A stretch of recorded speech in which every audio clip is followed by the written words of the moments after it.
ZCL, en direct de la C10 FM et des rachetés Guadeloupe 89.8, un nouveau numéro du ZCL. Voici le sommaire. On aura dans un instant Madame Valérie Larifla, la déléguée outre-mer des 100 000 entrepreneurs. On fera le point sur l'association.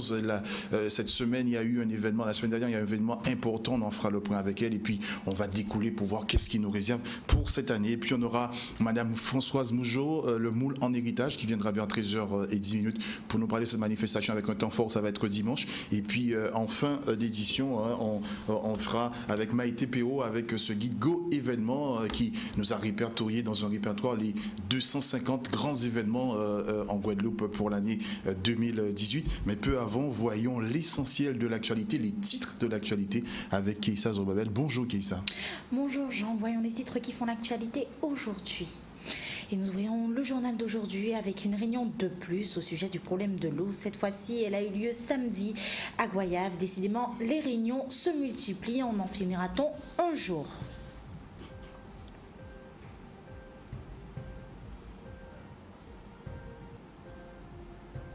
Et puis nous remonterons vers la Grande Terre et nous irons à Anse-Bertrand à l'occasion de l'inauguration de la place de l'église. Elle a eu lieu vendredi soir. À ce même effet, nous verrons la fresque géante qui a été présentée.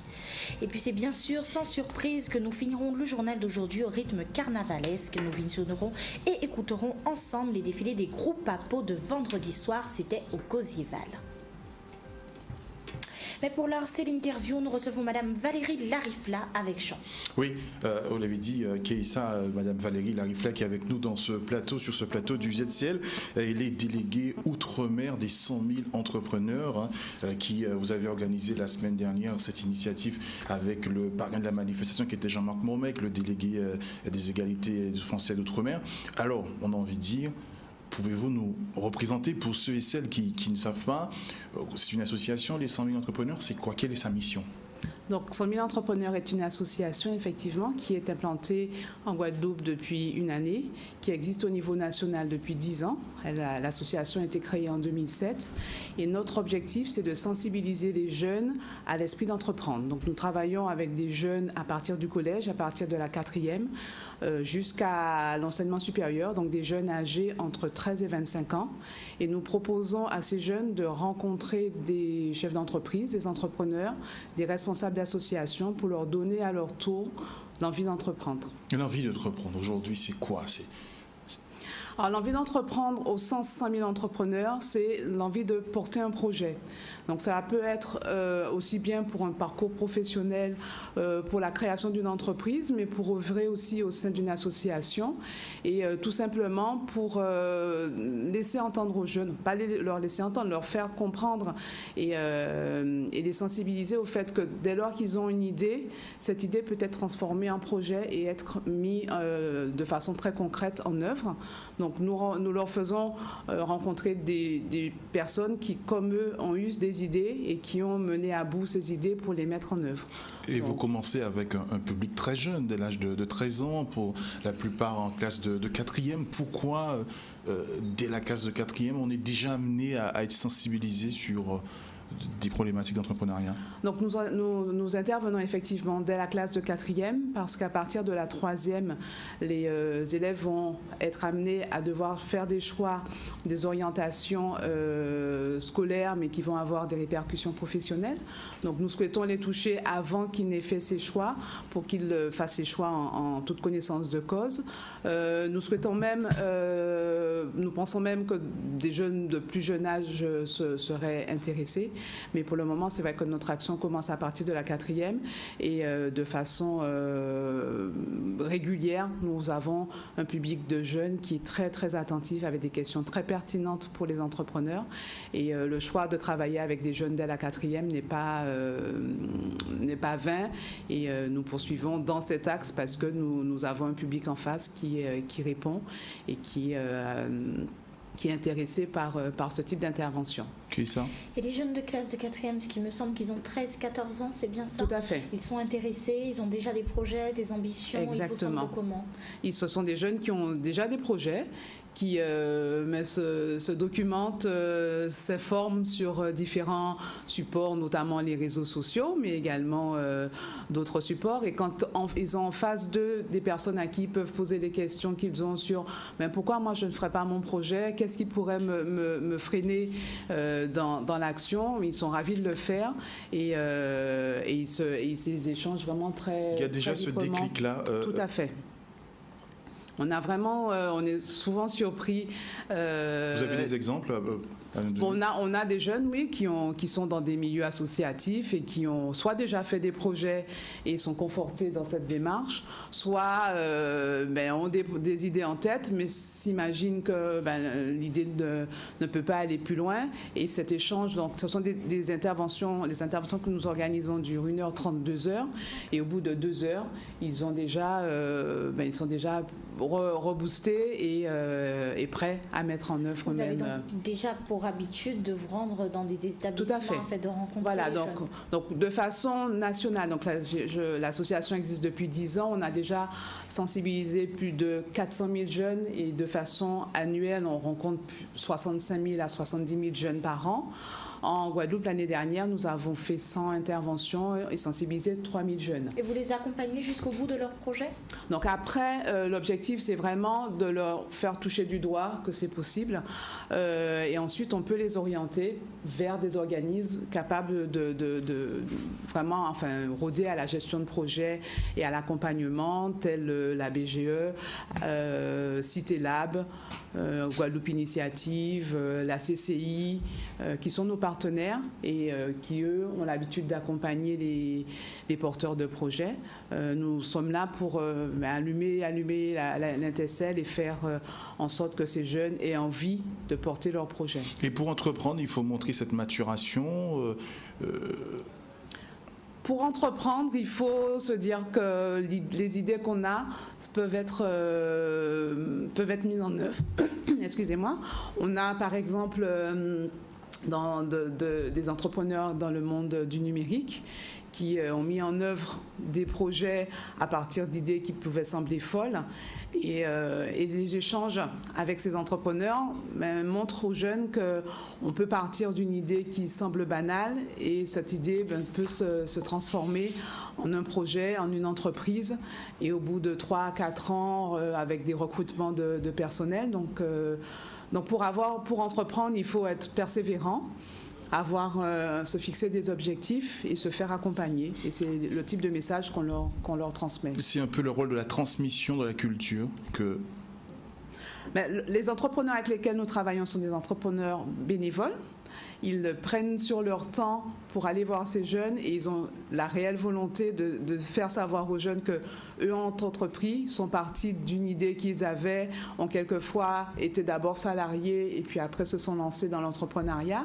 Et quand ils vont vers les jeunes, ils y vont avec beaucoup de passion, beaucoup de conviction et un véritable désir de faire savoir à la population guadeloupéenne que l'avenir existe dans l'entreprise et dans l'entrepreneuriat. Il y a tout un maillage au niveau national avec des grosses structures. Tout à fait. Donc nous avons un certain nombre de conventions, soit des conventions financières avec certaines fondations et certaines banques ou alors des conventions institutionnelles qui nous lient au niveau notamment académique, on a des conventions avec les différentes académies, dont l'Académie de la Guadeloupe. Nous avons signé une convention la semaine dernière avec le recteur, M. Camille Galap. Et ensuite, on travaille avec 540 réseaux. Oui. Donc, ce sont des réseaux qui sont soit généralistes, comme le réseau Entreprendre, l'UDE-MEDEF, des réseaux des CCI, ou alors des réseaux spécialisés dans l'entrepreneuriat féminin, parce que nous avons aussi une action très forte. On va y revenir. La semaine dernière, vous avez organisé cette initiative, l'entrepreneuriat dans les quartiers. Vous avez eu comme parrain le délégué interministériel Jean-Marc Mormec. Alors, un bilan, comment cette initiative s'est déroulée? Donc, c'est un bilan très positif. Donc, effectivement... Et pourquoi vous avez choisi Jean-Marc Mormec? Pourquoi c'était lui le parrain et pas un autre? Alors donc c'est une action qui a été initiée l'année dernière au niveau. D'abord, elle a été testée dans 5 régions au niveau national.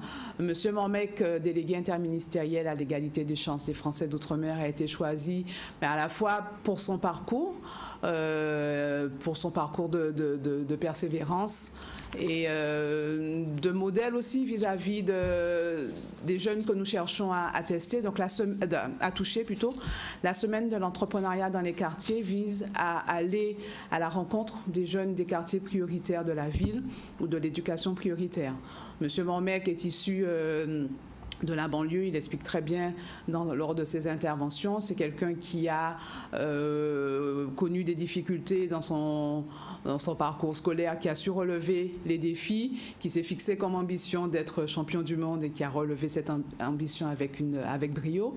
Donc il était la personne pour nous idéale pour transmettre le message que nous souhaitons transmettre aux jeunes des quartiers prioritaires, à savoir que rien n'est perdu, il faut persévérer.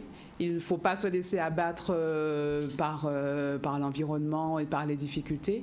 Et donc, depuis plus d'1 an, M. Mormec est parrain de cette opération, entrepreneuriat dans les quartiers. Et il est donc venu en Guadeloupe les 15 et 16 janvier, a fait des interventions auprès des jeunes collégiens et lycéens, notamment au Moule. Donc ces établissements, ce sont des établissements à caractère prioritaire? Voilà, donc c'est des établissements qui relèvent soit de l'éducation prioritaire au niveau de l'académie, soit des quartiers prioritaires de la ville.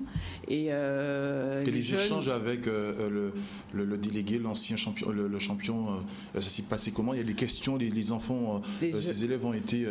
Les jeunes ont été très très réceptifs, forcément passionnés par son parcours, parce que quand il parle d'où il vient, quand il a quitté la Guadeloupe à l'âge de 6 ans, arrivé en banlieue, les difficultés d'intégration, le fait qu'il avait un peu mis l'école de côté par rébellion, et que le fait de découvrir la boxe a été une vraie révélation pour lui.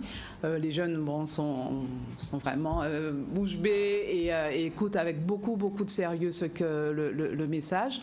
Et ensuite, ils ont énormément de questions sur son parcours sportif, mais également sa position actuelle, le lien entre ce qu'il a fait auparavant et son poste de délégué interministériel. Et ils repartent de là avec beaucoup d'envie. Alors, sur ce manuel, générosité, audace, jeunesse, oser, motivation, pour ne citer que ces mots, c'est un peu le leitmotiv du sommet entrepreneuriat. Aujourd'hui, vous avez aussi cette initiative partenariat au féminin, c'est ça? Voilà. Donc, on a 2 temps forts pendant l'année. Donc, celui qui vient de se terminer, qui vise les jeunes des quartiers prioritaires. Et au mois de mars, autour de la journée des droits de la femme, nous avons une semaine consacrée à la sensibilisation des jeunes à l'entrepreneuriat féminin. Pourquoi? Parce que dans le domaine de l'entreprise, il y a encore énormément de chemin à parcourir pour que les femmes entreprennent de façon libre et également au niveau salarial, que l'écart de salaire entre un homme et une femme se réduise. Donc notre action pour contribuer à rétablir cet équilibre est d'aller vers les jeunes, toujours la même cible entre 13 et 25 ans, de faire intervenir devant eux des femmes chefs d'entreprise qui sont capables de témoigner et de faire savoir aux jeunes hommes et aux jeunes filles qu'entreprendre au féminin, c'est possible. Et cette année, au mois de mars, vous avez déjà des invités de calibre, de renom? Donc on est en train de mettre en place l'action. Donc on aura effectivement des personnes qui ont entre guillemets de la bouteille, qui sont femmes d'entreprise depuis longtemps. Et on souhaite également pouvoir faire intervenir de jeunes chefs d'entreprise, notamment des réseaux Pépites, qui sont des étudiantes entrepreneurs avec lesquels on avait travaillé l'année dernière. Et nous renouvelons ce partenariat cette année. Et on souhaite qu'il y ait une quinzaine de femmes de chefs d'entreprise qui aillent à la rencontre des jeunes. Donc ça va se dérouler au mois de mars. Voilà, pendant toute une semaine, nous irons dans les établissements scolaires, dans les lieux d'accueil de jeunes entre 13 et 25 ans, avec des femmes chefs d'entreprise qui portent le message que l'entreprendre au féminin, c'est possible. Keïssa. Il est 12h48. Madame Larifla, nous vous remercions.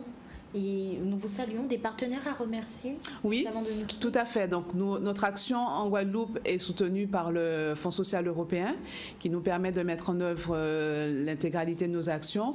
Sur la semaine entrepreneuriat dans les quartiers, nous avons travaillé avec Cap Excellence et Cité Lab qui ont également permis d'avoir des entrepreneurs de qualité.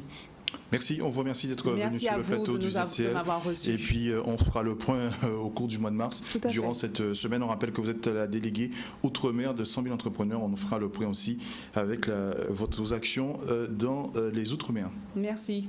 Merci à vous. Et pour l'heure, on fait un retour sur l'actualité. Les agents des centres pénitentiaires se sont mobilisés depuis la semaine dernière devant la prison de Bemao. C'est un mouvement général avec la France. Ils se plaignent de manque d'effectifs et de mauvaises conditions de travail. En ce sens, ils refusent donc de reprendre leur poste habituel. Ce matin encore eu lieu un blocage général, un blocage en feu. La gendarmerie était sur les lieux. Les images avec Michel Héraclite. Aujourd'hui, nous voulons démontrer au ministère, à l'administration pénitentiaire, que nous mobilisons nous aujourd'hui. Pourquoi? Parce que nous en manque d'effectifs en Guadeloupe. Nous pas ni sécurité en la journée là. C'est détenus pas en sécurité. Aujourd'hui, nous sommes devant les portes aussi parce que la ministre de la Justice nous a pondu un relevé de conclusion où l'outre-mer a été oublié. Il n'y a pas qu'à songer la Guadeloupe dans tout ça. Nous commandons depuis des années et des années un agrandissement du centre pénitentiaire de Bemao. Il y a pour virer, craser et reconstruire Bastet. Nous attendons toujours. Il pour nous en 3e prison en Guadeloupe. Nous attendons toujours. Il y a foutu pas mal de gel en nous en Guadeloupe. Nous avons dit stop. Nous avons dit stop parce que nous bon éveillons. Sécurité nous en danger et sécurité détenus aussi en danger en la journée. Donc aujourd'hui, nous avons reconduit le mouvement de manière toujours, je dirais, globale avec les 3 syndicats représentatifs du CP de Bemao, car les choses n'ont pas évolué au niveau de la métropole. Les choses n'ont pas évolué aussi au niveau de Bemao. À Bemao, nous comptons encore des problèmes de sécurité, des problèmes en termes de recrutement, pour ne pas dire au niveau des mutations. On a besoin d'argent pour pouvoir travailler, on a besoin de matériel, d'accord? Donc, n'ayant pas de réponse à toutes nos demandes, parce qu'on a aussi déposé un cahier de revendications pour pouvoir améliorer les choses au sein de l'établissement. Nous avons un collègue qui a été agressé et bouillanté à l'huile chaude. Au jour d'aujourd'hui, il n'a toujours pas eu de suivi intégral pour lui et sa compagne. Donc nous dénonçons tout ça aujourd'hui. Nous dénonçons aussi tous les problèmes que nous rencontrons au jour le jour. Problèmes d'agression, problèmes aussi de sous-population pénale, problèmes d'effectifs, d'accord, et aussi des problèmes au niveau budget. Parce que nos problèmes, les collègues de métropole, pardon, ont aussi demandé que l'ICP soit augmenté, que les primes de nuit soient augmentées et aussi pour les jours dominicaux.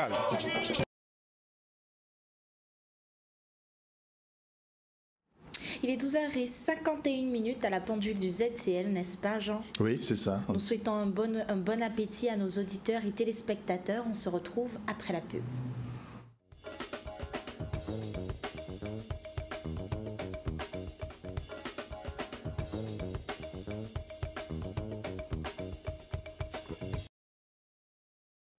Il est 12h57 à la pendule du ZCL. Pour ceux qui ne nous rejoignent que maintenant, faisons un rappel des titres.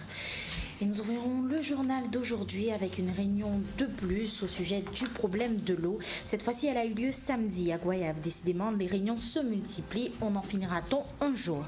Et puis, nous nous rendrons vers la Grande Terre où nous irons à Anse-Bertrand à l'occasion de l'inauguration de la place de l'église. Elle a eu lieu vendredi soir. À ce même effet, nous verrons la fresque géante qui a été présentée. Et puis c'est bien sûr sans surprise que nous finirons le journal d'aujourd'hui au rythme carnavalesque. Nous visionnerons et écouterons ensemble les défilés des groupes à Pau de vendredi soir, c'était au Cosieval. Passons tout de suite à l'interview avec Jean. Oui, on reçoit dans cette manifestation le moule en héritage, Madame Sermenson Sylvia, qui est présente sur le plateau, bonjour, et Monsieur Gilbert Landinière, qui va nous parler de la journée des baroudeurs. Madame Sylvia Sermenson, bonjour et merci d'avoir répondu à l'invitation du ZCL. Vous êtes ici pour nous présenter, vous êtes déjà passé, vous êtes ici pour nous parler de cette deuxième partie du moule en héritage. On rappelle que c'est une manifestation annuelle qui se déroule sur le territoire de la ville du Moule, qui met en honneur une personnalité qui aurait donné de son temps, qui aurait fait des actions sur la ville du Moule, c'est ça? Oui, c'est ça. Bonjour à tous. Merci de me recevoir sur le plateau. Donc, le moule en héritage, je ne vais pas revenir sur la philosophie que vous aviez énoncée. Et nous profitons à cette occasion de mettre effectivement à l'honneur quelqu'un qui, dans sa vie, a milité, a travaillé, dans sa vie professionnelle ou vie sociale pour la ville du Moule. Et cette année, nous avons choisi Madame Mougeot. Madame Mougeot, Privane, c'est ça aussi? Oui, c'est vrai qu'elle s'appelle Madame Mougeot, mais dite Privane, parce que chez nous, on a l'habitude d'avoir un second prénom, dite de campagne, et donc Privane, je pense qu'au nom de Privane, tout le monde verra c'est qui. Justement, moi je ne connais pas Privane, alors pourquoi ce choix cette année?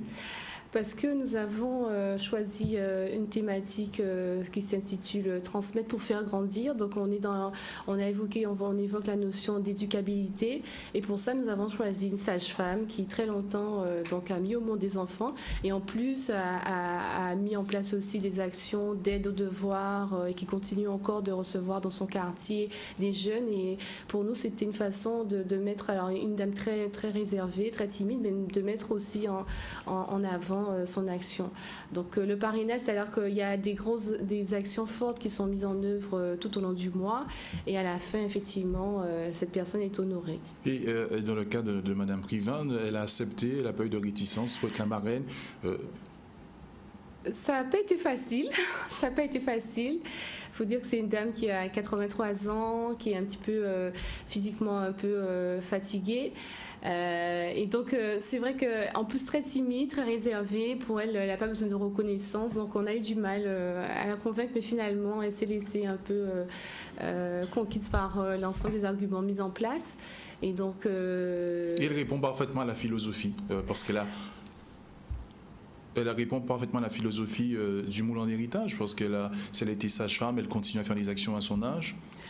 Oui, mais complètement, parce que pour nous, c'est pas tant d'être connu, de faire des actions notoires, mais c'est tous ceux qui au quotidien mettent en place et ont mis en place. Que l'idée du moule en héritage aussi, on est dans l'intergénérationnel, donc il faut que nos jeunes, ils ont des modèles, des personnes qui se rendent compte qu'il y a des gens qui un jour a fait des choses et continuent à le faire, et que eux aussi ils puissent avoir des transferts, si on veut dire, si je peux le dire ainsi. Vous êtes adjointe aux affaires culturelles, transmettre pour faire grandir. Ce thème a été discuté en commission, il y a eu plusieurs thèmes dans la balance, non? Il n'est pas venu au petit matin comme ça? Non, pas du tout. Donc, je suis ici en présence de trésorier adjoint de l'association des baroudeurs. Il faut savoir que le moule en héritage, en dehors de l'objectif principal qui est de mettre en place des actions de transmission du patrimoine, nous avons aussi comme objectif de permettre aux associations de travailler autour d'un projet commun. Et donc forcément, c'est le fruit de résultats de long travail avec les associations, parce que nous sommes une vingtaine d'associations partenaires du dispositif, et ça a fait débat. Donc transmettre pour faire grandir. Alors, on était tous d'accord sur la notion d'éducabilité, mais qui quand même était assez lourde. Donc, la transmission pour nous, c'est quelque chose d'important. Mais faire grandir, c'était montrer cette démarche, cette volonté d'être dans l'action. Donc après avoir de vives discussions, on s'est arrêté sur transmettre pour faire grandir. Et au niveau du moule, 20 associations fédérées pour ce thème, chacun y joue sa partition. Comment les choses s'organisent? Alors on était donc les premières réunions, donc on est beaucoup dans une démarche participative, hein, donc toutes les associations ils adhèrent, on vient, on commence à la première phase c'est surtout sur le sujet et puis après sur les actions qui sont déclinées. Donc tout à l'heure Monsieur Lourdinière va décliner l'action des baroudeurs qui sera une grosse action, une grosse journée sur une habitation historique de la ville du Moule, et donc chaque association y contribue à leur manière. Donc à la journée des baroudeurs il y aura d'autres associations qui vont faire autre chose, et puis tout au long donc on a eu l'ouverture en présence d'associations. L'intérêt c'est que tout le monde soit acteur de cette opération qui est d'importance pour nous, parce que nous souhaitons vraiment être dans la continuité et la pérennisation. Gilbert Lourdinière, vous êtes ici sur ce plateau, vous accompagnez cette adjointe à la culture, alors journée des baroudeurs, alors quel va être le temps fort, qu'est-ce qui va se passer, qu'est-ce qu'on aura au programme? D'accord. Oui, bonjour déjà, je vous remercie de m'avoir invité. Donc effectivement, le dimanche 28 janvier, donc dimanche prochain, dans le cadre du Moule en héritage, donc les baroudeurs du Moule, nous avons une journée qui est dédiée justement à certaines manifestations, des ateliers que nous mettons en place durant cette journée. Donc des temps forts, donc ce sera donc la confection de jouk. Qu'est un jouk? Wow. Donc un jour c'est simplement, c'est-à-dire que les baroudeurs déjà, notre activité première c'est la compétition de bœufs tirants. D'accord? Et autour de ça, nous faisons quelques manifestations autour des bœufs et charrettes. D'accord? Donc un jour c'est quoi? C'est le bout de bois que vous voyez que nous mettons sous la tête des bœufs pour pouvoir les atteler. C'est ça un jour. D'accord. Donc ce jouk-là, bon, il faut le fabriquer, c'est du bois, donc nous avons toute une technicité justement pour pouvoir le fabriquer. Donc là, sur place dimanche, il y aura un professionnel qui viendra pour pouvoir faire la démonstration de la fabrication de cette pièce. Et combien de temps il prend pour fabriquer un jouk? Ça prend le temps, combien d'heures? Un jouk, il faut compter une bonne journée, hein. Une bonne journée, parce qu'il faut le bois, au départ, le bois il est brut, il est tout rond, donc il va falloir le tailler, le poncer, vernis, et puis mettre des accessoires autour de tout ça. Après la fabrication du jouk, on aura? Donc on aura un atelier donc chailler de l'eau en cabouette. Encore une autre spécificité? Une spécificité encore, parce qu'effectivement, il y a une façon. Dans le temps, il n'y avait pas de courant, tout ça. Donc les gens, ils allaient à la rivière, à la mare, dans les puits, chercher l'eau. Donc effectivement, nous allons mettre en place cet atelier pour montrer aux gens, effectivement, dans le temps, comment on faisait pour le transport de l'eau, que ce soit en charrette, à pied, parce que dans le temps, nous avons des dames qui transportaient l'eau. Ils avaient 3 seaux, une sous la tête et une dans chaque main. Keïssa a envie de vous poser une question. Tout à fait, mais une question qui n'a peut-être rien à voir, mais qui en même temps a toute son importance. Est-ce que l'animal est traité, ou est-ce qu'il y a quelque chose, une procédure qui est faite, puisque ça ne lui fait pas mal? Non, pas du tout. Pas du tout? Non. Ce sont des bêtes qui sont préparées pour, ils sont entraînés pour. La préparation, c'est-à-dire? La préparation, c'est depuis le jeune âge, je commence à faire un dressage et on les habitue à l'effort. D'accord. C'est un athlète, hein, l'animal. Donc depuis tantôt, nos grands-parents ont toujours attelé la charrette. Ils faisaient tout en charrette. Il n'y avait pas de voiture, il n'y avait pas de moyen de locomotion d'autre que la charrette. Ils allaient en ville, transporter du bois, transporter le marchandise, aller faire les courses, c'était en charrette. Et là, vous allez faire des démonstrations pour montrer comment on transportait l'eau dans les charrettes. Voilà, tout à fait. Dans les champs de canne, à travers les sentiers, justement, ça se passera dans l'habitation, donc il y a une habitation à Néron, tout se passera sur place, donc on montrera dans les sentiers de Néron comment faire. Et la journée sera rythmée avec d'autres programmes à l'ordre du jour? Oui, tout à fait, donc nous avons notre temps fort qui sera le baptême à popote. Donc là encore, comment je dirais, c'est un jeu d'antan que les enfants jouaient, mais il n'y avait pas à l'époque. Maintenant, les enfants, ils ont leur PlayStation, leur Nintendo, etc. Mais maintenant, avant, il fallait créer un jeu, il fallait trouver quelque chose à faire. Des toupies, des toupies, des cas, des petites voiturettes avec des boîtes de conserve. Donc là, il y avait aussi des baptêmes à popote où les enfants jouaient. Donc on va aussi remettre ça en place, montrer un peu comment ça se passait dans le temps. Et par la suite? Et bien sûr, il y a ce que tout le monde attend, j'espère, la balade en charrette. Il y aura 2 balades. Elle sera gratuite? Oui. Ah oui, tout à fait. Balade gratuite pour tout le monde, pour tous les invités. Donc on aura une balade le matin et une balade dans l'après-midi. Donc si Keïssa vient, à partir de quelle heure elle peut venir? 8h? Là, nous sommes là depuis 8 heures. Depuis 8 heures. Donc elle peut faire sa petite balade tranquillement sur 1 kilomètre, 2 kilomètres? À peu près. De toute façon, on ne fera pas de grandes balades, puisque bon, comme on va tourner et les bêtes se fatiguent, mais ce sont des athlètes, se fatiguent quand même. Mais on va faire des petites balades, ça me permettra aussi de dire. Il va regarder, il a compris que j'étais sensible à ça. Non, ça permettra aussi que tout le monde puisse profiter de la balade. De la balade. Voilà. Et puis, il y aura aussi une messe, monsieur Landinière? Oui, effectivement. Donc, le programme, ce sera donc, le matin à 8h. Donc, une messe sur l'habitation. Tout se passera sur l'habitation Néouan. Une messe. Donc, à 9h, on va faire un petit décollage pour tout le monde. De coco. De coco et de jus de canne. Donc, ce sera gratuit aussi pour tout le monde. Mais si vous venez à 11h au midi, il n'y aura plus de décollage. Il n'y aura plus. Voilà, bien sûr. Il faudra être présent dès 9h. Être présent depuis 9h. Donc, on va un décollage. Donc, ensuite, avec les différentes animations, donc, avec le centre Robert Loison. Ouais, voilà, donc, il y aura quand même quelques ateliers mis en place. Ensuite, de 9h à 10h, donc, la convention de Jouk. Donc, il va commencer à 9h, mais ça durera toute la journée. D'accord. Donc, vers 10h, on commencera la démonstration de Chahid de l'eau. Donc, ce sera à Dodane aussi, en charrette, à pied. Donc, on va faire ces démonstrations. Vers 11h, on va commencer la première balade. 11h30, la première balade du matin. La deuxième balade, on la fera vers 15h. Et entre-temps, donc vers 14h, on aura donc le baptême à popote. Et de 15h à 17h, on aura des shows animés par le centre Robert Loison. Madame Siermanson, Sylvia, il n'y aura pas une petite conférence, un petit débat pour pouvoir expliquer, bien sûr, si on transmet, il faudra quand même expliquer. Tout à fait, mais vous avez tout compris de la philosophie de notre action. Il y aura 2 débats. Il y aura un premier débat qui sera à travers, M. Landier n'en a pas parlé, il y aura un atelier chivet naturel. Et en fait, il y aura une coiffeuse des Abîmes qui va venir nous expliquer en quoi les cheveux crépus, en fait partie de notre patrimoine et comment le préserver. Et donc, ça sera... et mettre en valeur. Donc, elle va faire des ateliers, elle va coiffer les enfants, en priorité plutôt le public jeune, parce qu'on est vraiment dans cette idée de transmission, donc les jeunes de 3 à 12 ans.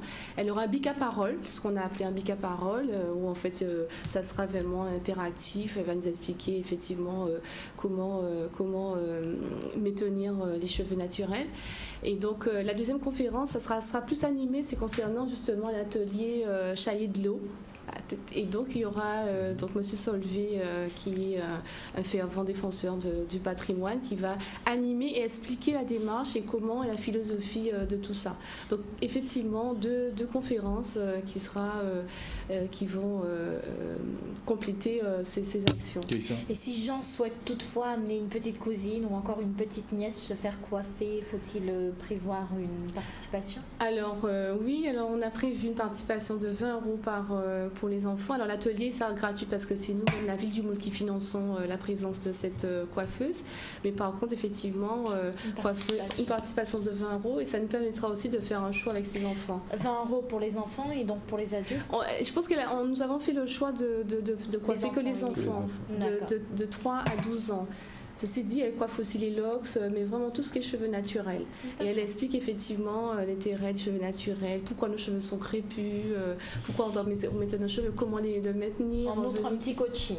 Voilà, un petit coaching gratuit. Voilà, gratuit. Donc, et donc c'est quelqu'un de passionné. Donc c'est l'une des membres de la commission culture Ieda Jochel qui rentre en contact avec elle. Et c'est une dame très passionnée. Donc j'invite effectivement l'ensemble de la population guadeloupéenne, moulienne, du Nord-Grande-Terre à venir à cette journée des baroudeurs qui est quand même à sa 3e édition et qui franchement c'est un grand moment. Alors un grand moment d'échange, de partage. Monsieur Landier l'a pas dit, mais le midi vous avez droit à un repas qui coûte pas cher, 8 €. Et ça va être quel repas alors? Mais traditionnel, vous allez avoir le soupe à manger, le soupe à Congo, vous allez avoir les légumes, voilà, les racines, les légumes pays, tout ce que vous appréciez. Tout ce que j'apprécie. Et tout ce qu'on ne fait pas chez vous, vous voyez, et moi non plus d'ailleurs, mais que j'ai toujours plaisir à venir déguster ces super repas, mais vraiment... Par rapport à l'édition 2017, Madame Sermenson, qu'est-ce que vous apportez de nouveau à la manifestation 2018 quelle innovation que vous avez apportée? Voilà, on n'est pas dans l'innovation, c'est un choix. Pourquoi? On est dans la pérennisation, on est dans l'innovation, dans les thèmes. Ce qu'on voudrait véritablement, c'est le moule en héritage, ça sera imprimé dans la tête des Mouliens et des Guadeloupéens et qu'ils sachent tout de suite. Le moule en héritage, c'est quoi? Ces actions qui se passeront en moi, avec des actions fortes, qu'ils retrouvent, qu'ils ont comme référence. Et par contre, dans la thématique, on est dans l'innovation. Donc, une première action qui est vraiment de la pérennisation et le changement, c'est par rapport à la thématique et le parrainage. Donc chaque année, on a un nouveau thème avec un nouveau parrain, mais des actions qui restent vraiment régulières. Et la marraine sera honorée comment? Alors la marraine sera honorée le 4, donc très bonne transition qui nous permet de passer au 4 février. Le 4 février, donc c'est la finale du moule en héritage. Donc on a une messe traditionnelle, un village au centre de la ville du Moule. Et la marraine, à cette occasion, elle va être présentée à la population, elle va avoir une médaille de la ville, un cadeau, elle va prendre la parole. Alors on a fait un film, grâce à Canal 10 d'ailleurs, qui va être projeté. Donc cette marraine sera mise en valeur. Elle a été mise en valeur aussi à l'ouverture. Donc on est sur une personne âgée de 83 ans qu'on ne mobilise pas trop, mais qui sera vraiment mise en avant à la finale, donc avec la messe traditionnelle, avec l'ensemble de la population invitée en tenue traditionnelle bien sûr. Et j'imagine avec le beau mari-tête qui va avec. D'ailleurs il y a mari-tête, les hommes avec les costumes d'antan, donc on vous attend. Et vous allez donc après le défilé dans le centre-ville avec la fanfare, les personnalités, et la famille de la marraine a été associée à cet événement? Oui, alors il faut savoir que cette marraine, malheureusement, elle n'a pas eu la chance d'avoir des enfants. Et voilà, donc dans sa famille, ils ne sont pas très nombreux, donc c'est plutôt des amis de cœur. En fait, elle a choisi des amis de cœur et puis des voisins qui ont été complètement associés à la manifestation. Madame Sermenson, on profite de votre présence sur le plateau du ZCL. Comment se porte culturellement la ville? On sait qu'il y avait le carnaval chez vous hier, alors vous étiez quand même au four et au charbon pour ce carnaval. Il y a eu, on a vu les images voilà. sur Donc, en fait, je pense qu'après, on peut toujours mieux faire en termes de culture, mais on est très engagé au niveau culturel de la ville du Moule. Vous avez vu hier un super carnaval très réussi. C'est vrai qu'il y avait le Gosieval, mais malgré ça, on a eu la présence de très grands groupes. On a même eu Restant là, qui est quand même un groupe du Gosier, qui a d'abord défilé au Gosier, qui est venu faire la finale chez nous. Et donc, voilà, culturellement, ça bouge. On a des actions qui sont au quotidien au niveau avec les écoles. Donc, on a un service culturel avec un centre Robert Loison où on a une panel très large d'activités, également intergénérationnelles, des activités pour les jeunes et moins jeunes, mais également les personnes âgées, des ateliers de mise en forme, de sport, de Scrabble pour les personnes âgées. Donc un cinéma de 400 places régulièrement avec les derniers films. On est, à mon sens, sur la ville du Moule, plutôt bien engagé en termes culturels. Il y a eu une très bonne politique qui est mise en place par la municipalité culturelle sportive. Culturelle sportive, on a d'ailleurs au niveau sportif, on a je pense que ça va être le plus beau stade de Guadeloupe, je pense aussi. Donc qui est en cours de finalisation, donc prévu pour fin février avec un stade de 1200 places, avec un super terrain synthétique. Donc en termes sportifs, on a beaucoup de clubs à la fois dans tous les sports. On a une représentativité. Au football, on a des clubs qui fonctionnent très bien.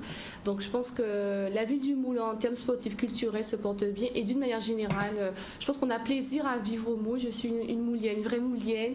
Mais je pense que lorsque j'en parle à mes collègues de manière générale, ils aiment venir au Moule et ça me fait plaisir. La ville du Moule est une ville de proximité, ouverte toute la semaine, du lundi au dimanche. Pour les femmes modernes qui ont le temps de faire les courses que le dimanche matin, c'est le cas. Donc je pense quand même que sous la Guadeloupe, la ville du Moule reste une ville qui est très dynamique.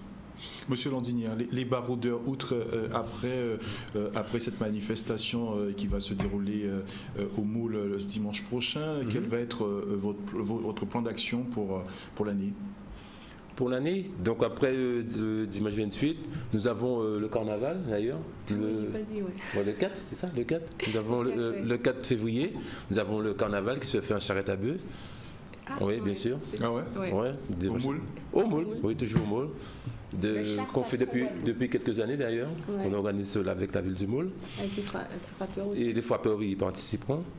Ensuite, donc on va se retrouver avec une panoplie de baroudeurs dans les villes de la ville du Moule. Je vais juste te compléter sur ça. Donc, il y aura, donc c'est la finale du 4, et donc il y aura 26, en moyenne 26 charrettes avec les associations qui seront décorées avec les festivités du carnaval. Et donc il y a deux associations, parce qu'il faut savoir qu'au Moule, il y a deux associations de bœufs tyrans. Donc on a les baroudeurs et les frappeurs. Et les deux sont associés à cet après-midi où effectivement à partir de 15h, vous avez un défilé qui est très populaire, avec beaucoup de touristes viennent voir, c'est assez particulier. Et je pense que de mémoire, c'est la seule ville où en fait on retrouve ce défilé carnavalex en charrette à bœufs. Et avec un thème libre. Thème libre, voilà. Et c'est vrai que les gens, de manière générale, ils essaient de respecter le thème qu'on a mis sur la manifestation du Moule en héritage. Mais sinon, ils sont libres. Pour nous, c'est l'occasion de faire la fête. Et on clôture cette fameuse après-midi carnavalex par un bal populaire à 18h sur le centre-ville. Toujours avec, donc là, les animaux seront quelque part. Et puis là... Alors je laisse le son à M. Landinia de compléter, mais ils sont très... Alors j'apprécie toujours parce qu'ils sont vraiment très attentifs à la santé, je ne sais pas si c'est le terme, mais en tous les cas le bien-être des animaux. C'est-à-dire qu'eux, ils sont vraiment... Donc avant de tomber de la nuit, c'est l'objectif, il faut qu'ils s'aient déjà désattelé tous les animaux et qu'ils soient déjà en fait partis pour le retour. Très rapidement, monsieur Landinia, donc on rappelle le rendez-vous, c'est dimanche 28 à l'habitation Néraud, dès 8h, si on veut participer au décollage de coco, au repas, à la démonstration. Vous êtes tous invités à cette journée. Merci d'être venu, Madame Sermonceau et Monsieur Landini sur le plateau du Z-7. Oui, très brièvement, Jean, des partenaires à remercier. La ville du Moule déjà, et puis surtout toutes les associations qui sont effectivement très très engagées sur le dispositif. Merci à tous et puis à vous aussi qui êtes un partenaire vraiment de proximité. Je vous remercie de nous recevoir sur le plateau ce midi. Merci à vous. Merci à vous. Retour à l'actualité, comme je vous le disais en titre, partons pour la ville de Goyave où samedi eut lieu une réunion d'information sur l'eau. Décidément, les élus multiplient les réunions pour tenter de régler la crise de l'eau.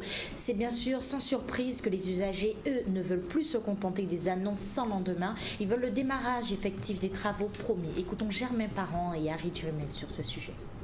Réunion de mobilisation populaire, le but étant que les gens arrêtent de gémir dans leur coin.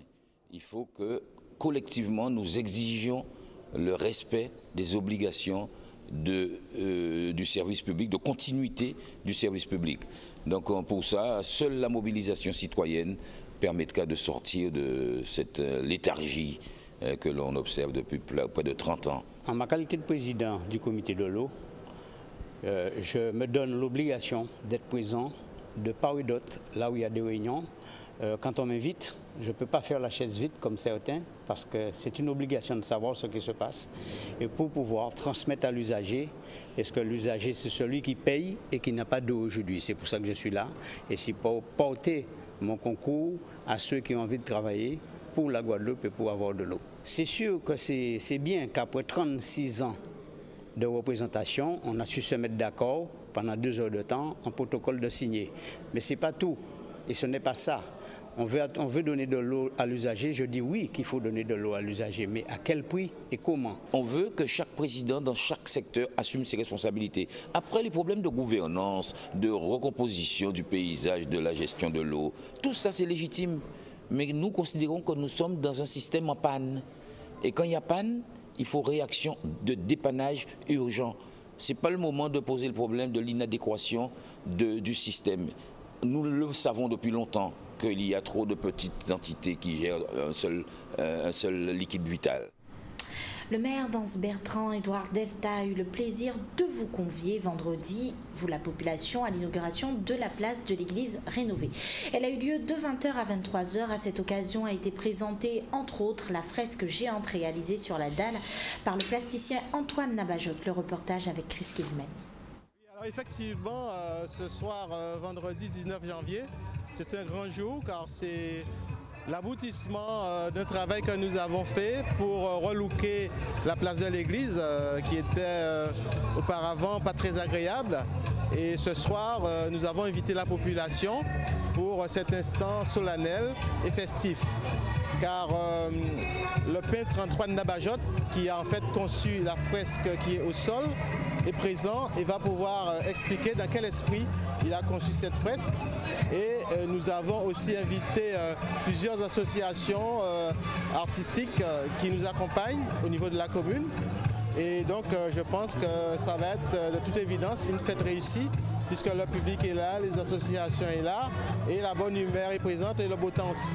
C'est une fresque évolutive, donc je serai amené à travailler sur cette place régulièrement parce que par rapport à la situation de la manière dont l'espace est représenté, et en fait c'est un paysage que je vais réaliser, et dans ce paysage-là, je vais essayer de représenter l'oiseau. Un oiseau géant qui prend la direction du ciel en fin de compte. Et apporter un peu de lumière parce que la lumière c'est un élément qui est important et ça permet aussi d'éclairer et d'apporter de la vie, quoi. Et ça c'est un élément qui est important pour moi.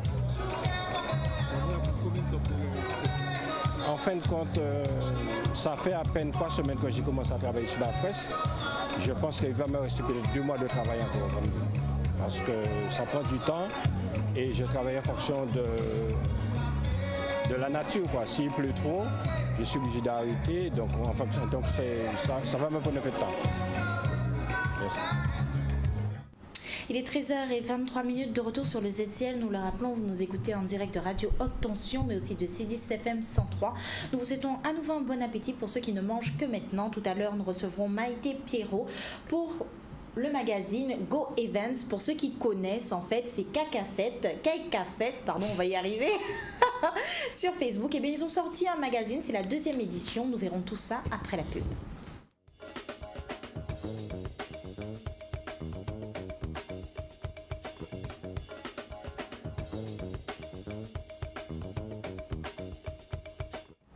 Il est 13h29, passons au rappel des titres.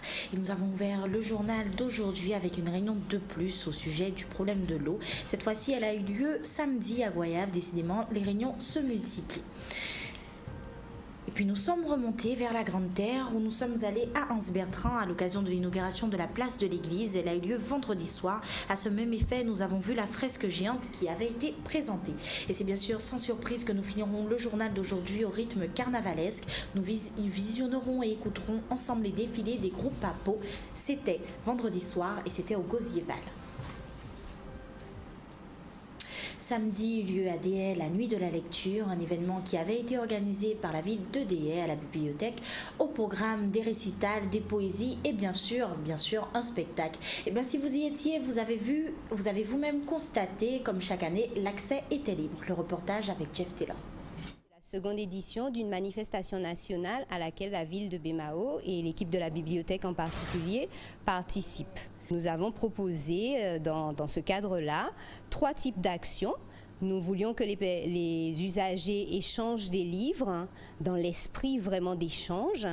Nous avons proposé une chasse aux livres en famille parce que nous avons souhaité une manifestation intergénérationnelle. Donc les parents participaient aux côtés des enfants au sein d'une équipe. Ça m'a fait plaisir de participer parce qu'il y a un enjeu, il y a un truc à gagner. Et ça m'a fait plaisir d'être aussi avec des amis ou ma famille. Ça m'a aussi permis de découvrir des gens. Très intéressant parce que c'est des activités ludiques. Et à l'entour à ça, les parents, quand encadrer ces témoignages, en même temps, on va laisser au prix au jeu. On journée comme ça agréable parce qu'il y a des fois, on va passer journée petit brin tout partout, à ne rien faire. Et là, ça a quand même permis les parents, ces petits mounas, de retrouver la lecture, retrouver les livres. Nous avons invité l'association Conte à Case pour nous faire des contes pour l'année et puis l'ennui. Contes Gédimo, tout en musique et pour faire participer les usagers. Et voilà, il est 13h31, comme je vous le disais, nous recevons Maïté Perrault. Elle va nous parler du magazine Go Events. C'est un nouveau magazine, autrement appelé Kaikafet. Donc si vous êtes sur Facebook ou même sur Internet, vous pouvez taper, vous savez, c'est l'agenda événementiel que un peu tout le monde suit. Mais c'est l'interview tout de suite avec Jean. Oui, avec Maïté. Bonjour Maïté. Bonjour à tous. Vous avez sorti ce qu'on pourrait appeler de bienfait, hein, je vous le conseille, je l'ai visualisé, un beau travail. C'est le guide où il y a toutes les manifestations répertoriées sur l'ensemble de l'année. Effectivement, donc c'est Go Events, un guide officiel de l'événementiel, donc qui est avant tout un format papier adressé aux professionnels, et il regroupe donc plusieurs choses. La première, c'est un calendrier annuel des grands événements, donc tout ce qui est festival, foire, rencontres, des choses qui sont récurrentes dans l'année, qu'on retrouve chaque année. Donc ça permet d'avoir aussi une vision, une visibilité quand quelqu'un veut venir pour faire un concert ou un grand événement, que les choses ne se rencontrent pas, pour que chacun puisse avoir une date bien définie. Ensuite, il y a un calendrier des grands événements de la Caraïbe également. Donc pour voir aussi ce qui se passe dans la Caraïbe et pourquoi pas faire des partenariats. Et à la fin, un annuaire, donc là c'est quand même une richesse, on va dire, de contacts, puisque c'est un annuaire de plus de 850 professionnels de l'événementiel qui sont répertoriés. Donc que ce soit des agences jusqu'aux traiteurs, en passant par les salles, par les animations spectacles. Donc j'ai répertorié notamment Fayot, enfin les compteurs de veillée, les gens qui font des clowns, voilà, donc plusieurs propositions d'animation de spectacle. Également, donc j'en ai parlé, les salles et lieux, parce que parfois on cherche un lieu pour son événement. Donc c'est pour les professionnels dans tous les secteurs, mais du coup pour les particuliers aussi, oui, absolument, qui veulent faire leur baptême, leur mariage. Et on trouve de tout le festival, de l'art, les salons, les fêtes, les rencontres, les foires. Donc fini, on a presque envie de dire fini cette désorganisation qu'il y avait, plusieurs manifestations dans la même semaine. Le but même de ce Go Events, qu'est-ce qui est recherché à travers cette... Alors, fini, je ne sais pas. Est-ce que on a presque en tout cas, voilà, c'était le but. Parce que chaque manifestation, à lire, en visualisant le Go Events, on sait que les manifestations qui sont incontournables, par exemple, le Tour de Guadeloupe, le Tour de Voile, etc., des manifestations qui sont incontournables, qui sont placées à des dates. Donc, les nouveaux organisateurs sont bien obligés de chercher des dates pour deux manifestations ne puissent pas coïncider, c'est ça? Exactement. En fait, ce qui se passait, c'est que, comme l'a dit donc, tout à l'heure la journaliste, je suis donc la responsable du site kaikafet.com, qui est un agenda des sorties, donc l'agenda en ligne qui, lui, donne tous les événements jour par jour, donc par semaine, qui est beaucoup plus aussi, on va dire, réceptif, enfin, qui peut s'adapter plus facilement.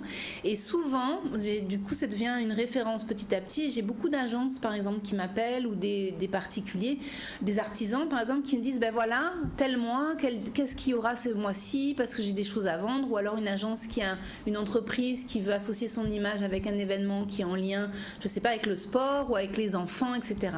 Et donc il y a un manque de visibilité par rapport à tout ça. Or, c'est un secteur d'activité. Souvent on dit oui, mais nos sponsors n'ont pas répondu, il n'y a pas d'argent dans le secteur, etc. En fait, il y a de l'argent, mais il faut se projeter.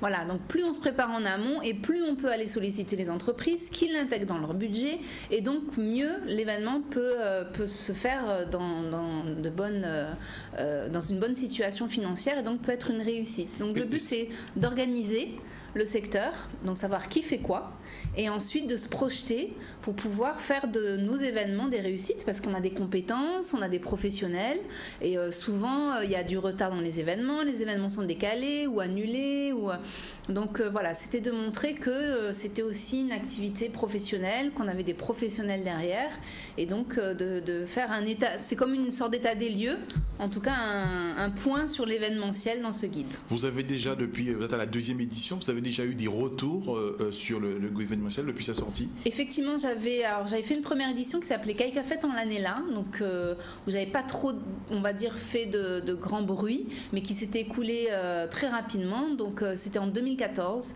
Et chaque année, les gens me disaient est-ce que vous le ressortez ce guide, vous le ressortez? Sauf que j'étais pas en bonne situation pour réactualiser la base de données. J'avais d'autres projets en vue. Et cette année, je me suis dit que je vais le ressortir parce que je pense qu'il y a un vrai besoin. Les gens n'arrêtaient pas de me le demander. Et le but, c'est que ça devienne un guide annuel, donc qui sort chaque année au mois de janvier pour les professionnels. Et jusqu'à maintenant, comme vous, j'ai eu de très bons retours du travail qui a été effectué, parce que c'est plus de 3 mois de travail à appeler les gens, à confirmer les téléphones. Ça a été facile à répertorier? Non. Quelle a été la difficulté? La recherche d'informations, la recherche du téléphone, du mail, du site internet qui change très souvent. Qui change très souvent. Entre 2014 et 2018, il y a beaucoup de prestataires parce que vous savez, les gens se disent bon, je vais être traiteur, je vais lancer mon activité de traiteur, je vais lancer mon activité d'agence. Finalement, ça ne perdure pas. Donc en fait, c'était de réactualiser parce que ce qui s'est passé, c'est que je suis partie d'une base d'annuaires qui existe déjà sur la place. Sauf que ces annuaires-là ne se réactualisent pas forcément. Donc il y a énormément de numéros qui sont falsifiés, d'entreprises qui ont déjà disparu, etc. Donc le but, c'est que ce soit un guide où quand même les informations sont quand même vérifiées avec les entreprises derrière, validées, en tout cas qu'elles soient au moins en activité, qu'on ne se retrouve pas à appeler un numéro et que ça amène à rien du tout. Voilà. Donc Maïté, dites-moi, puisque avant de s'appeler Go Events, nous le rappelons, ça s'appelait Kaika Fête. Comment vous est venue l'idée de créer Kaika Fête et par où avez-vous commencé? Alors ça s'appelait Kaika Fête en l'année là, c'était un petit peu on va dire un retour sur Kaika Fête, qui est un nom qui a été inventé en 2006 à l'époque, puisqu'effectivement l'accès à l'information était un petit peu éparpillé, donc il n'y avait pas Facebook à l'époque et c'était encore donc plus difficile d'avoir accès à l'information. Et moi je suis quelqu'un qui sortait énormément, notamment dans les soirées Les Roses, soirées salsa, etc. Donc j'étais dans des réseaux où j'avais l'information que je ne retrouvais pas forcément dans d'autres médias. Donc je me suis dit je vais compiler tout ça dans une newsletter et je vais l'envoyer sous forme Word à des amis qui sont avec moi à la danse parce que je danse le gros cas, ou alors qui sont avec moi à la salsa, etc. Et petit à petit ça a grossi et ça a fait le site aujourd'hui que beaucoup de gens connaissent, qui est www.kaikafete.com, qui est un agenda des sorties qui va tendre à évoluer et qui répertorie toutes les informations, enfin en tout cas toutes celles qu'on nous envoie et toutes celles auxquelles on peut avoir accès dans les différents réseaux. Autant dire, les réseaux sociaux a permis une fluidité considérable Alors je dirais oui et non, parce que mine de rien, il y a tellement d'informations que finalement on reste dans son réseau. Donc si on n'est pas gros cas, on va pas avoir les informations sur les roses. Or, si un jour vous n'êtes pas forcément allé, vous allez pas forcément, par exemple vous n'aimez pas forcément aller dans les soirées Les Roses, mais vous avez des touristes qui viennent, et c'est vrai que c'est quelque chose quand même une fois par an, vous leur montrez parce que c'est la richesse de la Guadeloupe, que c'est quelque chose d'assez important. Comment vous faites pour vous dire où est-ce qu'il y a une soirée ce soir? Et bien voilà, donc Kaika Fête on va dire répertorie quand même, essaie de répertorier dans tous les secteurs pour que même si vous n'êtes pas salsa ou bien concert ou bien théâtre, si un jour vous dites tiens je vais changer, parce que c'est bien aussi de changer, d'être curieux, je vais aller voir ce qu'il y a, et Kaika Fête essaie de répondre à cette demande. Et vous utilisez tous les moyens de communication? Alors les réseaux sociaux, donc le site internet, et puis ensuite donc la newsletter avec des gens qui peuvent s'inscrire sur la newsletter pour recevoir directement dans leur mailing. L'aspect vidéo aujourd'hui avec Facebook Live est de plus en plus présente. Maintenant, c'est les réseaux internet qui sont pas des fois très très bons. Mais pour l'instant, voilà, on essaie d'être présent sur. Est-ce que vous êtes ailleurs, sur Twitter, sur Instagram, pour ceux qui nous regardent, ou même sur WhatsApp? Bien sûr. Donc, alors WhatsApp non, parce qu'il y a déjà beaucoup de groupes. Mais donc Facebook, Instagram et puis Twitter. Kaika Fête, l'agenda des sorties. Kaika Fête Live sur Twitter et Instagram, Facebook, Kaika Fête, l'agenda des sorties. Maïté PO, avec les collectivités, les mairies, comment ça a été? Alors, pour cet événement, pour ce guide Go Events, justement, je suis en cours de distribution. J'ai un bon retour, pour l'instant, en tout cas, des institutions. Maintenant, je pense que ça sera un outil, ça sera petit à petit, un outil pour eux, pour qu'ils puissent aussi se projeter, pour qu'ils puissent aussi annoncer leur événement annuel. Ça a été très compliqué, comme je disais, normalement il devait sortir en novembre, mais il y a eu en septembre, octobre, donc les cyclones. En novembre, les gens sont là, donc ils savent pas trop quel sera le programme, etc. Donc il sortira à partir de 2019, à partir de janvier, pour que les mairies ou même les associations qui font des assemblées générales puissent nous envoyer leur programme d'activité en fait à partir de décembre, qu'on puisse l'intégrer plus amplement dans ce guide. Mais en général, j'ai un accueil très favorable, que ce soit des professionnels de la communication, de l'événementiel. Et quel est l'événement nouveau en 2018 qui n'a pas été en 2017?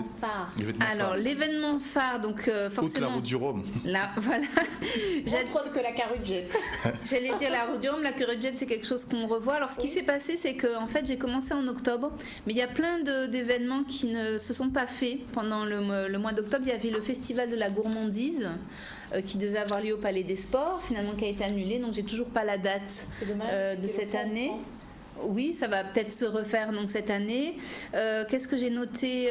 Festiland, qui a eu lieu en octobre, qui à mon avis va se refaire, qui est en fait un événement pour les enfants, qui est un festival un peu pour les enfants.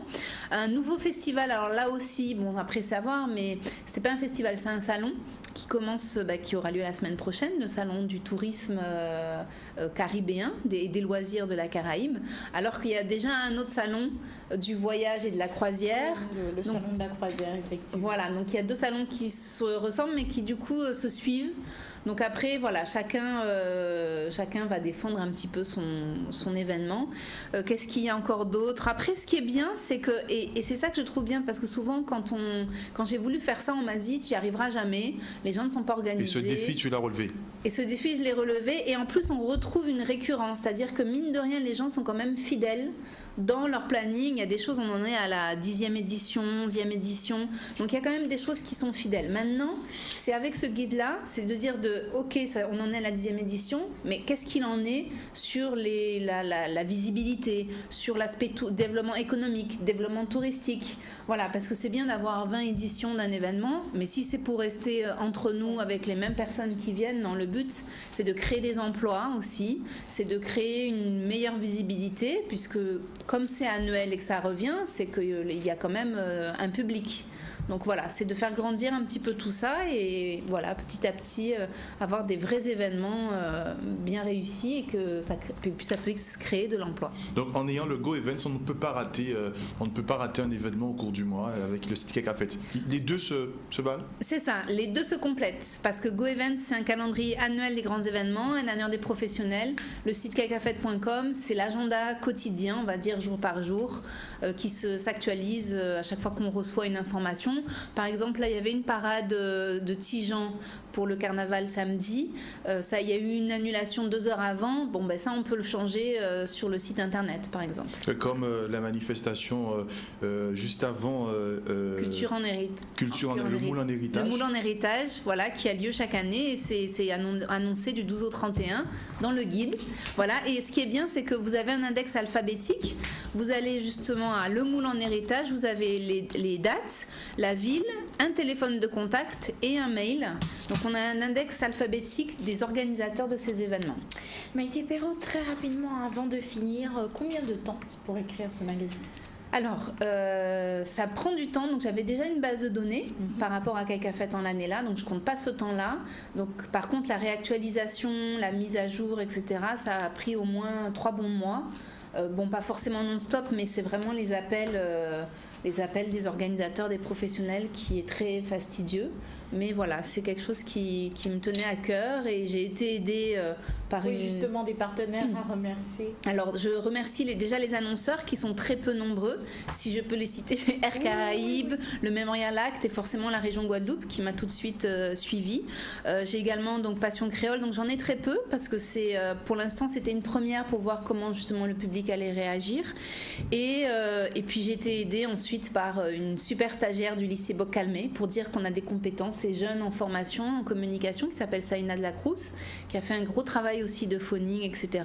Puis ensuite, je travaille avec des professionnels, donc LG Créatif qui fait le visuel, photographe, Philippe Tyrolien et Delan Studio. Voilà, donc j'essaie de m'entourer aussi des professionnels pour créer un guide que les gens puissent voilà. Merci à vous Maïté Perrault d'être passé sur le plateau du ZCL. À ne pas Go Events, il faut avoir. Il faut avoir. Oui, alors justement, donc il est en distribution, 10 000 exemplaires un petit peu partout en Guadeloupe, et les gens pourront se le procurer via un site www.go-events.fr.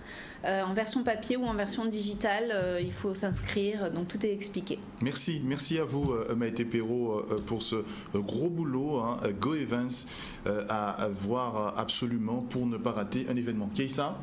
Retour à l'actualité, Jean, et comme je vous le disais dans le journal de vendredi, c'est avec plaisir et fierté que la ville de Petit-Bourg a organisé pour la 5e fois le tournoi international féminin dit ITF du 13 au 20 janvier 2018 au complexe sportif Gaël Monfils de Colin. Et bien ce week-end eut lieu la grande finale de ce tournoi, les images avec Stanley Manicor. Le tournoi a été très bien organisé. Elles ont bien apprécié d'être ici à Petit-Bourg et elles sont heureuses d'avoir gagné. Elle remercie ceux qui ont, les organisateurs, et elle a beaucoup apprécié le public. Effectivement, ils disent qu'ils ont l'habitude de jouer ensemble. Ils ont joué la semaine dernière en Martinique et l'année dernière aussi, ils ont joué aussi en double. Ça commence plutôt pas mal.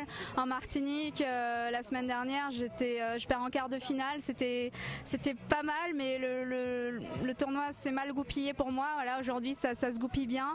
Je suis vraiment contente, j'ai bien géré les conditions. Tout ça, ça a été en ma faveur cette semaine, je suis très contente. Je ne me mets pas d'objectif précis. Voilà, j'ai été 243e mondial, ça a été très très bien. Je suis redescendue à la 600e place, donc je vais essayer de regrappiller un peu de place. Voilà, tournoi comme ici, ça fait du bien au moral, ça fait du bien au classement. On va essayer de gagner plusieurs tournois comme ça et puis viser le top 300. Je sais pas, je me mets pas de barre précise, on verra. C'est encore l'occasion pour moi de remercier tous nos partenaires, la région Guadeloupe qui nous a soutenus et tous les partenaires privés qui sont avec nous depuis le début du tournoi, et ensemble on va pouvoir franchir ce nouveau pas et proposer un plateau encore plus renommé. Et là aussi il faut féliciter les joueuses que nous avons eues aujourd'hui, puisque on a vu ça a été une finale très très disputée, et notamment l'avant-dernier jeu où on a vu que les deux joueuses tenaient vraiment à gagner ce tournoi. Donc félicitations à la gagnante. Cette année il y avait plus de 10 nations qui ont participé à ce tournoi pour plus de 30 joueuses.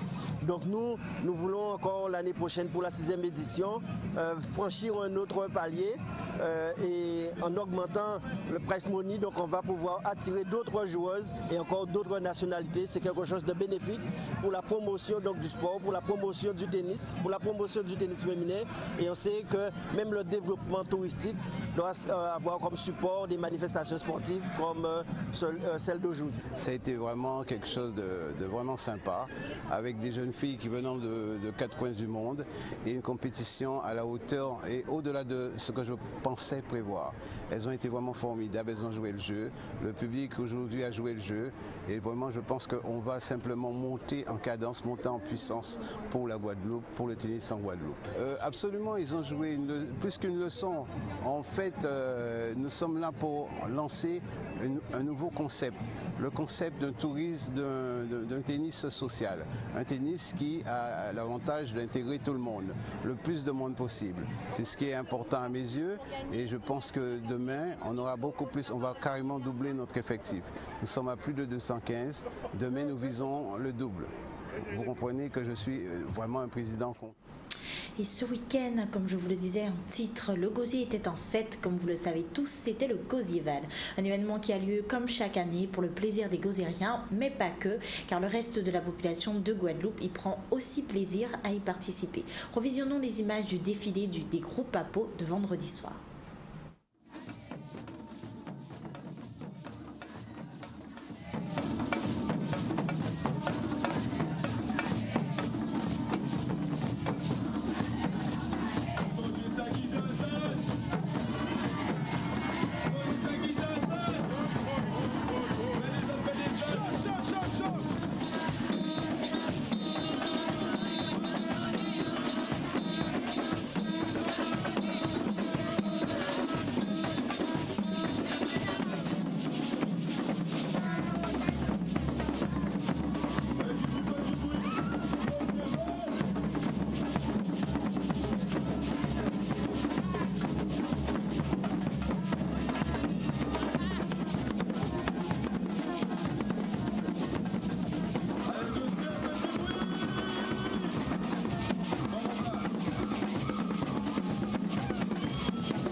Et c'est avec regret que nous vous annonçons le décès de Paul Bocuse. Qui est-il ?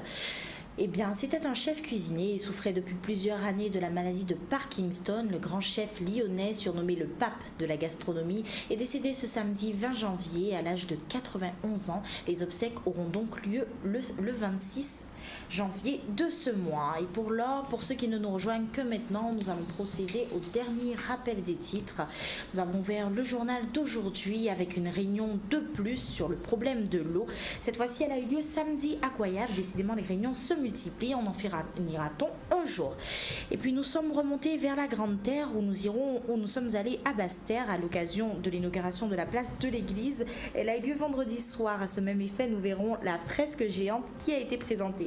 Et puis c'est bien sûr sans surprise que nous avons fini le journal d'aujourd'hui au rythme carnavalesque. Nous avons visionné et écouté ensemble les défilés des groupes à Pau de vendredi soir. C'était au Gauzival. Et voilà, il est 13h52. Jean, on aurait dit qu'on a fini. Oui, on a fini pour ce ZCL de ce jour. On se donne rendez-vous demain à 12h30. Demain, en même direct heure. Toujours sur C10FM RHT Guadeloupe 89.8. À la même heure avec de nouveaux invités. Oui, tout à fait. Nous vous souhaitons un bon appétit pour ceux qui ne mangent que maintenant, les retardataires comme nous-mêmes. Et à demain pour un nouveau ZCL. Bonsoir chez vous.